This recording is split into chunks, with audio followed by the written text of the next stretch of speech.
What's up, guys? Thanks so much for clicking on the video. My name is Leah, and baby, let's get into the drama of it all because we got a few things to talk about. So let's get into it.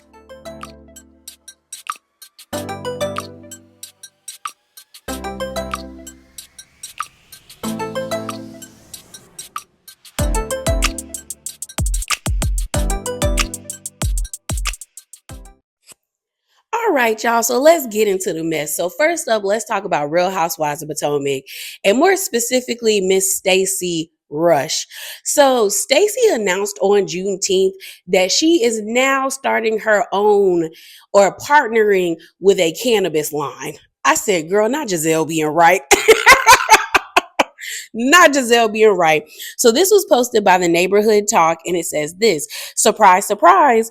RHOP star Stacy Rusch announcing partnership with cannabis-infused wellness line after previously denying Giselle's claims that she was going into the field.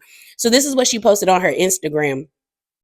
It says, Happy Juneteenth. I'm so proud to celebrate the historical legacy of this day and also make history as the first African American woman to launch a cannabis brand in Virginia. Hashtag God is good. Hashtag still I rise. And mind you, the brand is called Shio Wellness, which a lot of people started to point out that in Yoruba, that means to be happy or to enjoy oneself. In Igbo, it means weed, based off of what I saw online. So it's like, girl, not only are you doing the cannabis line, but you're also doing something similar to what Eddie and Wendy have going on. Because Happy Eddie, you couldn't pick a different name or partner with a brand with a different name. I said, Stacy, it's giving you lie, girl. It's giving you're a liar. You are a liar. And mind you, I don't think it's wrong for Stacey to have a cannabis line. Like, it's not like Wendy or Eddie have like the monopoly or they have, the rights or the trademarks to cannabis. But it's like when Stacey was presented the opportunity to be honest when Giselle like busted her out, then she should have just been honest and been like, well, I have been approached by a few wellness brands to partner with them and they also do cannabis infused things, and y'all could have deaded the issue right there. But not copying to it does make it seem like you're a sneaky person. And also with this information coming out, it feels as though TJ was telling the truth about Stacey and his relationship with her. Like maybe he did get paid because TJ did all that carrying on only to not provide us any receipts. And I wonder if somebody told him, bro, this is not a good look. So he just let it go. But I don't know, because I did see an interview. It wasn't an interview. Giselle was on Watch What Happens Live with Portia, and she was asked about the Stacey situation and about TJ, and she said no, she did pay him because we got proof. So it's starting to feel like, I don't know, Stacey, and that's like the only thing that if I was questioned about, I wouldn't cop to, because he treated you so poorly that if it comes out that you really did pay him, that is uber embarrassing, because not only did you feel the need to hire this person, but you paid him and he still treated you like garbage. Horrible, tragic. On top of that, it's now lending credence to that theory that a lot of people had, that basically Stacey was already divorced before she got on the show, and she just didn't want to showcase her marriage, or her husband didn't want to be talked about, because it's kind of giving that now. But Miss Girl Stacey, I've been hearing in the streets that none of the girls really rock with you. They might actually have a reason this season.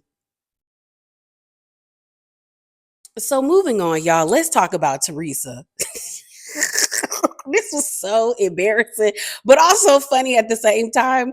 So Teresa was doing an interview with the local news, I guess, in her area. And one of the news anchors asked her about the financial trouble or the tax issues that her family is facing. And when I tell you, Teresa couldn't get off the interview fast enough. So this was posted on June the 20th by OMFG Reality TV. And it says this: Teresa leaves an interview after a reporter asked her, how is it that a family doesn't pay their taxes for years? Hashtag RHONJ. Okay, so let me play that clip for you guys. Boot of New Jersey. Are you going to be involved in it at all? I hope I'm the OG. Yes, so we'll see what happens. You have to ask. You have to ask Bravo for that. Yeah. So you're going to be in Zanies. People are going to ask you all kinds of questions. And how is it that a family doesn't pay their taxes for years? What family are you talking about? Your family. Was that what the fraud charges were? Okay, I'm hanging up. This is. Okay, let's just hang up. That's it.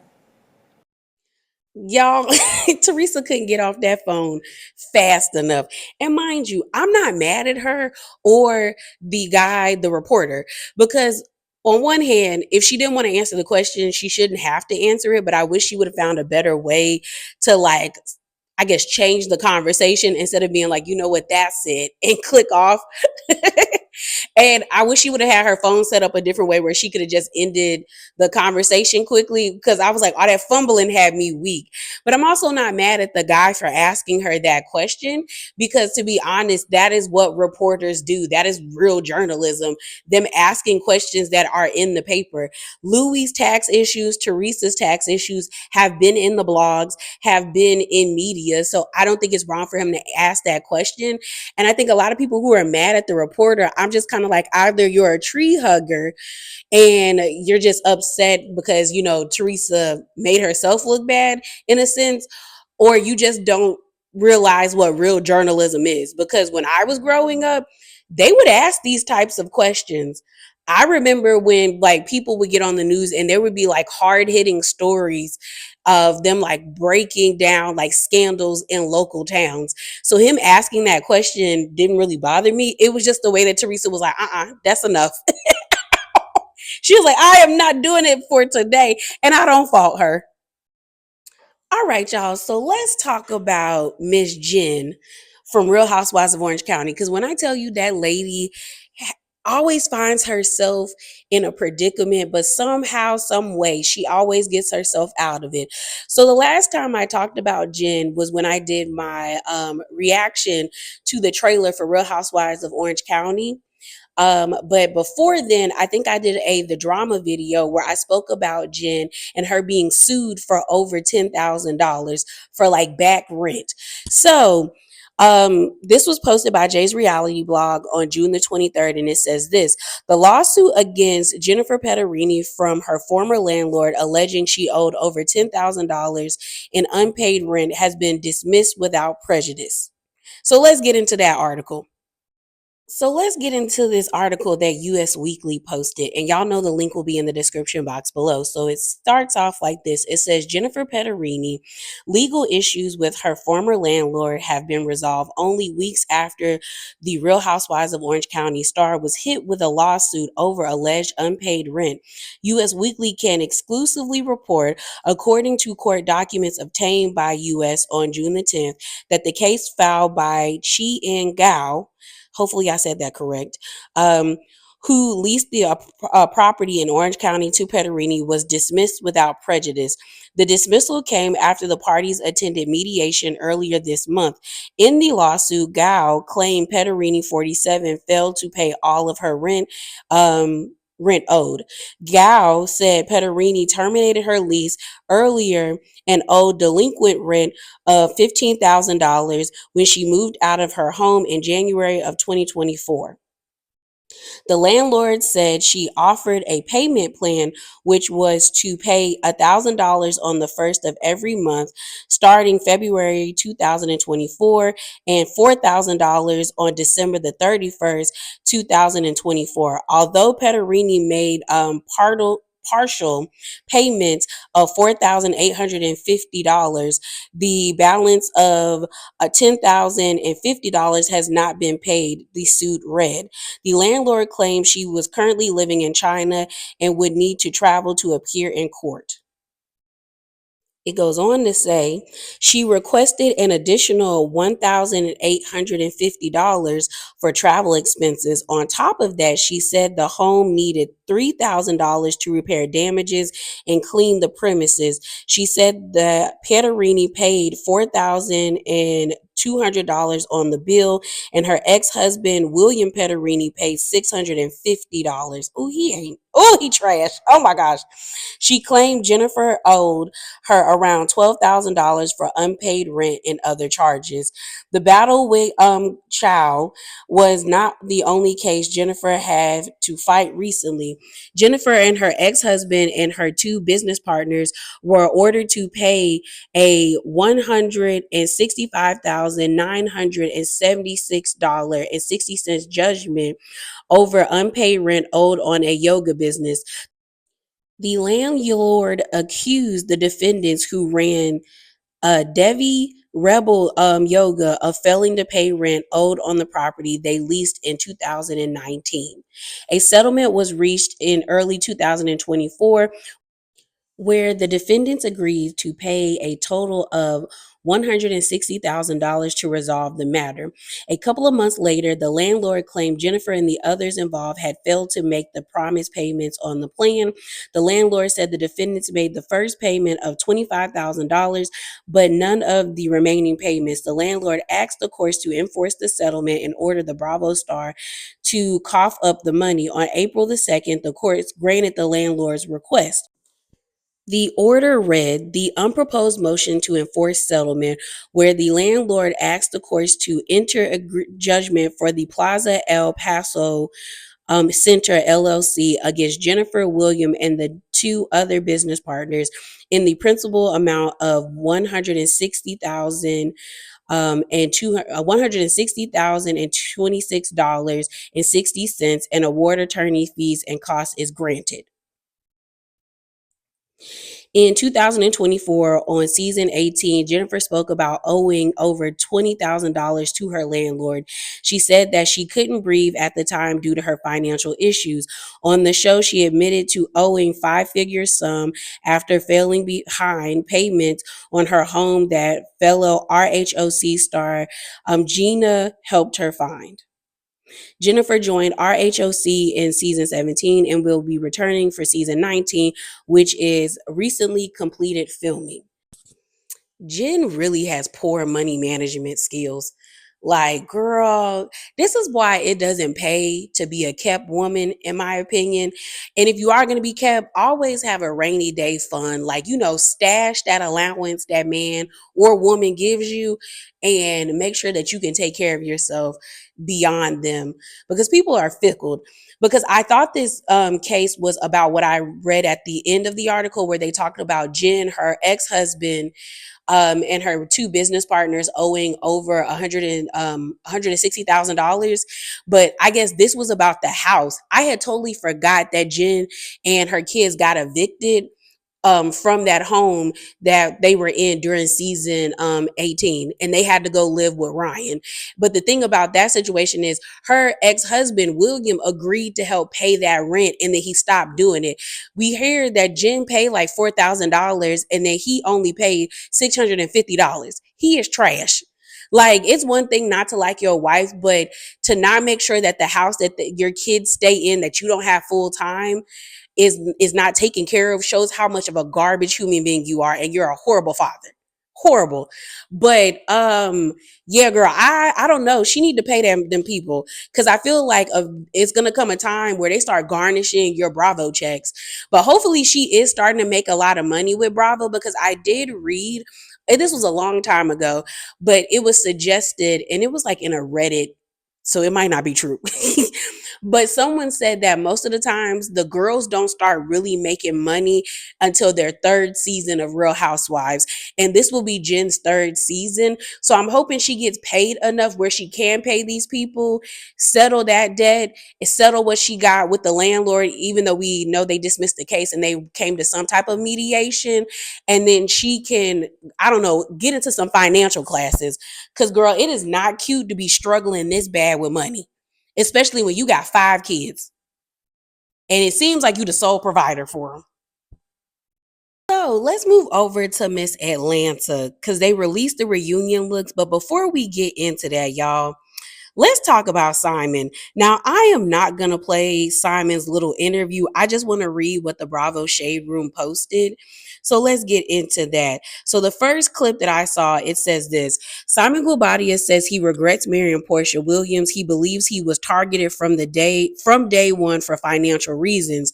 Simon says he was in a vulnerable place when Portia was in his DMs praying for him during his divorce with Fallon. It is so crazy to me how both of them are trying to like victimize themselves, and it's not working, because I saw the clips of Portia doing her interview with People magazine and I said, girl, this feels so like it feels hollow. The emotions feel hollow and this feels fake. And watching this interview that Simon did, it feels fake as well. It's like I don't feel bad for either one of them. Because I've always said this whole entire relationship was two scammers that got together, and neither one of them got what they wanted out of this relationship. Portia thought she got her happily ever after, where she was going to be jet setting across town. She wasn't going to have to work anymore. She was going to be a kept woman, only to have to come back, eat crow, and humble yourself, which I don't think she's doing, but have to take the embarrassment of everyone being like, girl, you took that lady's husband. You got egg on your face because y'all wasn't even married for like 2 years. On top of that, he been calling you everything but a child of God on the internet. Okay. And now here you are having a lackluster season, and this was supposed to be your triumphant return to Real Housewives of Atlanta.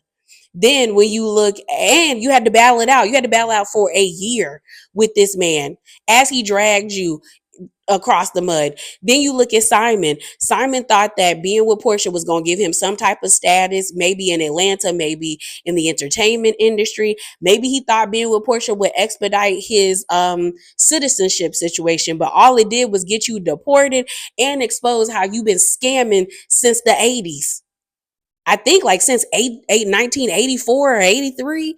So it's like both of y'all played yourselves. And now all of a sudden we want to cry and things of that nature. It's not, it's not computing. So then the other clip I saw was Simon talking about Portia. And I know I put this in one of my reviews where I played it in the spicy corner, where there was audio of Portia at the hearing with her divorce and everything, admitting that she paid some of Simon's child support. Well, he's refuting that, or trying to say that she didn't do it in good faith. So he said this: Simon Guobadia says Portia reached out to his children's mother and offered to pay his child support. It was not done in good faith. It was done to create a narrative in court or to the public that she paid Simon's child support. She made 2,500 payments. Either way, she paid it, Simon. And why? Yeah, we know it was to make herself look good. Y'all are in court. That's the point of court. You're supposed to do things to endear you to the judge, to endear you to the jury. Like, what are you talking? This is how I know he not that bright up there. He not. Because if he was smart, he would have never wanted Fallon to be on Real Housewives of Atlanta. He would have never pushed to be with Portia. Like, he would have went and like slid it, like, slithered his way back to like private citizenship, because playing these types of games with this administration, because they trying to get everybody out of here unless you are rich, white, Christian, and when I mean rich, I mean a part of like damn near the 1% out of here, because they're not talking about how they're deporting Ukrainians. They're not talking about how they're deporting international students who are here just to get an education and go back to their homes. They're just talking about the Hispanic community, specifically people like from Mexico, but like they're even getting rid of Black people, people of Haitian descent. Even I just read an article about a man who they tried to deport back to Jamaica, and he was born and raised here in America. So I don't understand why Simon would ever play these reindeer games with these types of people. And then you like Donald Trump, talk about you call him Donnie. Bro, he don't know you, nor does he like you. I think they just put a travel ban to Africa. And well, I won't say Africa, but specifically, I think there's like 40 countries that they put a travel ban on. And I think majority of the list is African countries. So I don't know what Simon think he gonna do. They not letting you back in here, sir. All right, y'all. So let's get into the reunion. So yesterday they released the reunion outfits for season 16 of Real Housewives of Atlanta. The theme is supposed to be Grenada and yellow. I'm gonna be honest, some of the outfits look light green to me, but I wonder if that's due to the flash of the camera, or like will it look differently when we actually see them sit down for the reunion and they're up under different lights. Because Cynthia and Angela's dress gave green. Okay, but I don't think it is green. I think it might be actually yellow, or maybe it might be a light hint of green. I don't know, but we'll see when we see the ladies on the reunion. So first up is Miss Kelly Kales. Now I'm going to read the inspiration for the outfit, but I'm not going to read, who did her hair and the shoes and all of that stuff. I just want to get into why they created this outfit or why they went with it. So it says this: Baby, we are giving ocean goddess energy. Kelly told BravoTV.com backstage at her first reunion. I am here to bloom and to feel good and to look good and give my best. We are giving Cinderella had a peach. In an email to the Daily Dish, she noted that she was also giving sun goddess wrapped in glamorous garden of fashion with her 3D dress. Kelly, that's a lot of nothing. But let's talk about it. I actually, when I saw this dress, I decided to give it a 6. When I first saw it, I was like, okay, it's a solid 6. I think for her first reunion, because this is what I do. When I normally see the girls and it's their first reunion, they start off at a 5, because I'm giving them grace in the sense of like, they don't know what outfits will look good for the reunion. Some outfits that you think are very beautiful don't sit well during the reunion. And some women will wear specific outfits for the reunions so that they do sit down, because they're sitting down most of the time and they look beautiful sitting down. And I'm like, well, maybe that's why Kelly went with this. I think the dress could have been very pretty if they got rid of the ruffles at the bottom of the dress. That part didn't make any sense. I think with the 3D flower on the shoulder and it was just like a nice slit, it would have looked beautiful on her. This right here just feels like a hodgepodge of like too much stuff. I've seen a lot of people say like it's giving Project Runway Challenge. Some people say it's giving like, it was a student's first time at, design school and this is what they came up with. But I give it a 6.5, especially after I saw the outfit on Fashion Bomb Daily and her waist looks cinched in. Because I think that's also the problem for a lot of people, and myself included, is the picture that they posted on Bravo Insider, the dress is swallowing her up. But the picture that I saw on Fashion Bomb Daily, she has a cinched in waist. And I'm like, so did you cinch in the waist after the reunion and you just posted these pictures, or was this like, or just the angle of which they took the picture is why you look this way? Because it's not making sense to me. I think her makeup actually looks nice. Like a lot of people said it looked harsh, but I think it looks really nice. I feel like she should have went with a different hair, because to have the honey blonde and you already wearing yellow, it's like the long hair is a lot, the dress is a lot. Something needed to be like removed. And then Kelly is always wearing these oversized like bracelets. And my thing is like, I don't know if Kelly wants to be big, because a lot of her outfits will look really good on somebody that was taller. But it's like, girl, you're short. And this is coming from a short person. Like, accept the size and dress for your body type. And I'm hoping that the person that she works with now really is good at that. So again, for Kelly, I would give a 6.5. So moving on, we have Miss Shamia. When I saw this, I said, oh, Shamia, you look beautiful. I gave Shamia a 9. I liked it. The only thing that was bothering me was her hair. I wish she had different hair, but other than that, this is a lovely dress on her. I love the like sheer parts of the dress. I love the 3D aspects of the dress. It's lovely. It's a gorgeous dress on her. I think she was also styled by the same person that styles Wendy Osefu and Lisa Milan, and that lady did a great job on her. Her makeup looks great. I just wish her hair was different. And I saw a different angle of her dress again on Fashion Bomb Daily, and it looked way better. So I think Shamia did that for me. She was in my top 3. So let's get into what their inspiration was. It says, I want to bring the sunshine. I want to brighten the situation, Shamia told BravoTV.com. Backstage at her first reunion as a full time housewife, I want to bring some warmth. This season, I truly opened my life to the world, and I wanted to look to reflect that vulnerability and growth, she added via email. When we found out the reunion color was yellow, I was excited because it's one of my favorite colors. I also feel like it representative of my bright and bubbly personality, my ability to see the sun in the midst of the storm. So I immediately envisioned something symbolic. The concept became in full bloom, a celebration of blossoming into a woman I've become.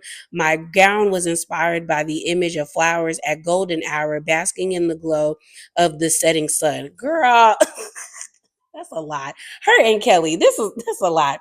But I will say yellow is one of my favorite colors as well. I think she really looks beautiful. This is the best Shamia to me has looked this entire season, like just gorgeous. I just wish her hair was different. Maybe a short, like she's been rocking the short hair this whole entire season, and I think that would have looked lovely on her. I've seen Shamia in long hair, but I feel like I've been so used to her wearing short hair that I just expected her to have a shorter hairstyle. But like I said, she's in my top 3 and I gave her a 9. So next is Miss Angela. I gave Angela a 9.5. She looked good. Okay. Angela looked good. Okay. The titties is sitting, the body is bodying. It's so simple, but so like chic at the same time. And I was like, Angela, you had to let them ladies know she looks beautiful to me. I like her hair. I like her makeup. Girl, she looked good. Okay, so let's get into what Angela said her inspiration was. It says, I have a buttery yellow dress with a little bit of cleavage. Girl, not a little. That's a lot of titty, Angela. Angela explained to BravoTV.com backstage at her first reunion. It's simple. I wanted to do a simple dress with big hair, and you killed it. You did that. For her first reunion, she added via email that she wanted to invoke a sleek and chic Oscar vibe, channeling the red carpet glamour. I think she accomplished that. And Angela was also in my top 3 as well. She looked good. For this to be her first reunion, Angela ate that. So next is Phaedra. I gave Phaedra a 4 because I said, Phaedra, what is this? Even with the pictures that I saw on Fashion Bomb Daily, I said, girl, no, ma'am, Phaedra. Because if the theme was supposed to be Grenada, why are you giving Thailand? With the headdress and the earrings, that's all I saw was Thailand. I was like, girl, this ain't it. And then I saw so many people make comparisons to Aaliyah's portrayal in Queen of the Dam. And then when I looked up the picture, I was like, she does look like Aaliyah in Queen of the Dam. Like this would be a killer Halloween costume. All Phaedra needs is some fangs. Like I was just like, Phaedra, this is not giving Grenada. It's not. I just and my thing about it is you was talking all that trash about Angela and she outdid you. And this was supposed to be your like triumphant return back to Real Housewives of Atlanta. And she ate you up, girl. She really did. But let's get into Phaedra's reasoning for this outfit, okay? Phaedra said this, my reunion inspiration stems from the powerful spirit of the Grenadian women, resilient, graceful, and deeply connected to their heritage, Phaedra told the Daily Dish. Via email, Grenada's culture radiating a natural beauty that is both timeless and commanding. I sought to embody that essence, a princess warrior wrapped in sarong, exuding the poise of a goddess. It is a tribute to strength through elegance and tradition woven into modern expression, she added. Girl, this was a 4 for me because my thing is like, this was supposed to be your triumphant return back to Housewives. I'm expecting you to kill it. I want to see you kill it because you've been trying to get back on this show for a hot minute and you give us this. Because like I said, it's more so because it's not on theme. Like, I don't think Phaedra looks bad, but it's just like, this doesn't make sense. Like I said, it's giving Thailand. It's not giving Grenada, and it's giving Halloween via Queen of the Damned. So before we move on, Chanel Lyon had a few words for Phaedra's outfit. So she said this: "Who did that to Phaedra? Just asking, like, what was the purpose of it? Babe, this is so tacky. I'm not being mean today, just looking out for you." And I agree with Chanel Lyon, because what was the reason for this? And Chanel has not seen it for Phaedra since they had their back and forth at BravoCon. I think it was either 2022 or 2023. Either way, I agree. Because, girl, this was tacky. Because, again, it's not giving the theme. So moving on is Drew. I gave Drew a 6.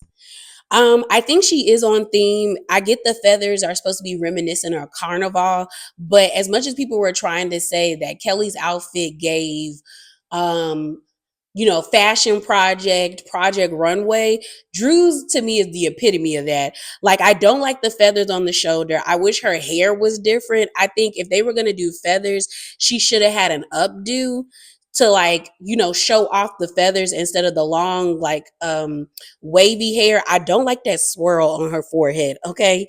Her boobs look amazing to me. I just feel like maybe if there were no feathers on her shoulder and she just had feathers where the high slit was, I'd have been like, okay, that would have bumped it up to like a solid 7 to me. And if her hair was different, then it probably would have got at least a 7.5, but it gets a 6 out of me. And I hate the pose that they pick for her that they always showcase in Bravo Insider. And I feel like she's done this pose since she got on the show. And it's just, I've seen other poses from Drew that makes the outfit look better. Like I told you, I went on Fashion Bomb Daily, and she has better poses, which makes the dress look a little bit better, and she looks a little bit better. But let's get into her inspiration for the outfit. So it says this: Drew revealed that she was going for a Grenada baby with her reunion look. We took traditional carnival elements, feathers, shimmer, heat, and reimagined them through a high glam lens, she told the Daily Dish via email. The result is a golden goddess moment, crystal drenched body contour full of island rhythm, she added, a tribute to the Caribbean royalty with a runaway edge. So yeah, she get a 6 out of me. 6 out of me.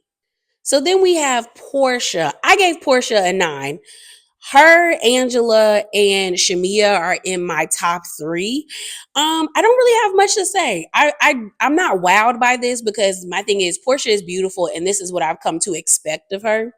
So when I saw it, I was like, yeah, it's Portia. She's gorgeous. Even if I don't really like her like that, she's gorgeous. So I expected this from her. I do hope we're getting away from this style of dress, because I feel like it's kind of getting played out the same way that Mugler bodysuit that we saw the housewives wearing. I feel like I've seen a lot of women, not just the housewives, wearing dress like this, where it's giving armored in the body area at the top part from the waist up, and then giving like sleek, elegant dress at the bottom. But yeah, I like it. I gave it a 9. I think the only thing I don't like is Portia's hair. I wish it was a different hairstyle. I think Portia looks really beautiful with a short haircut. But maybe a different color. Maybe I was expecting a different color. I don't know. You know what? What if she had like a auburn, like a burnt red hair? Not like bright red, but like a like an auburn hair. I feel like that would have wowed me even more, because it wouldn't just be such a clean look. That would give it an edge. But let's get into Portia's reasoning. It says, I'm delightful. I'm definitely going for Diana Ross, Beyonce-esque modern robot bad bitch. Portia told BravoTV.com backstage, like, that's pretty much the look in a nutshell. She added via email that she wanted to look and feel like a golden goddess. And she nailed that. She really did, because she does look good. So a solid 9 out of me. And last but not least is Cynthia. So let's get into her reasoning. Cynthia said this: I'm so happy that we are wearing yellow, because Lord knows we need all the brightness and all the light that we can get, Cynthia said backstage. It also gives a little bit of old Hollywood glam, which I love, of course, as an up and coming actress, she added in an email. Honestly, I gave Cynthia a 7. I said, girl, this definitely was a dress that Cynthia had in her closet. Because I was like, Cynthia, you couldn't give us nothing. Like, you couldn't give us more. Like, you couldn't give us more. And I know people were like, well, she's just a friend of. But I'm like, I've seen friend ofs outdress the cast sometimes. We had it with Brittany from Real Housewives of Salt Lake City. She was my best dressed last season. The girls on Real Housewives of Miami sometimes outdress the rest of the other girls and they're friends of. So I was expecting the same with Cynthia. Because it's like Cynthia's not new to this, she true to this. So I was expecting a wow, because this definitely gave that it was sitting in her closet and she just pulled it out so she ain't had to spend no money. I don't know. I just wanted more from her. So I gave Cynthia a 7 because it's not bad, but it's not great. It's definitely right in the middle. So overall, I would give the group collectively a C. Like, there's at least 3 decent, like, really nice looks compared to like somebody that didn't really try and 3 misses. So I would give it a C. It kind of balanced itself out. So my order for the cast, my number 1 pick is Angela. Second is Shamia. Third is Portia. Fourth is Cynthia. Fifth is Kelly. Sixth is Drew. And seventh is Miss Phaedra. So please drop down in the comments below and let me know your thoughts about all the things that I've talked about. Tell me what you think about Jen and her lawsuits. What do you think about Teresa, Stacey lying to the people, and these reunion looks, and Simon and his interview? So that's all I got for y'all today. As always, remember to be bravely authentic. Definitely hop down in the comments below and share your thoughts. Like the video and subscribe. And I'm out, y'all. Deuces.